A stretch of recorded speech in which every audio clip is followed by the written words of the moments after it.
Hello everyone, আপনারা কেমন আছেন? আশা করি অনেক ভালো আছেন। আর আপনাদের দুয়ায় আমি অনেক ভালো আছি। তো আজকে আমার সকালটা চালু হয়েছিল কাজের ওপর দিয়েই। তো কাজটা ছিল আজকে আমাদের ধান কাটা হবে, ধান পেকে গেছে, ধান কাটতে হবে, তাই চলে গিয়েছিলাম মাঠে ধান কাটার উদ্দেশ্যে। তো মাঠে গিয়ে দেখি গাড়ি এখনো স্টার্ট হয়নি, এখনো অনেক কুয়াশা আছে। তো আজকে আমি সকালে চোখ কসলাতে কসলাতে মাঠে চলে গিয়েছিলাম বস্তা জাল নিয়ে। তো এদিকে এসে দেখি এখনো মাঠে নেহর কাটিনি। তো ধান এখনো ভিজে, মানে কত একটু পরে যাওয়া হবে। এই যে গাড়ি দাঁড়িয়ে আছে, গাড়িটা এখনো স্টার্ট দেয়নি। তো আমি যাচ্ছিলাম সামনের দিকে, তারপরে আমাদের জমির ধারে আসছিলাম, একটা লাঠি নিয়ে গিয়েছিলাম সাপের ভয়ে। আর এই যে অনেক লোক মানে কথা হাতে ধান কাটছিল, আমাদের হাতে কাটার টাইম নেই, মেশিনেই কাটি। মানে কথা যাকে এক কথাই বলে কুড়ে, আমরা হচ্ছি কুড়ে মানুষ, বুঝতে পারলাম। তো আমি নিজের ছায়ার সাথে পাকামো করতে করতে চলে গিয়েছিলাম আমাদের জমির ধারে। এই যে হচ্ছে আমাদের জমি।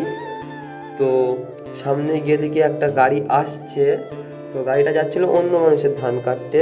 এই যে অন্য মানুষের কাটার পরে আমাদের ধান কাটতে চলে আসলো।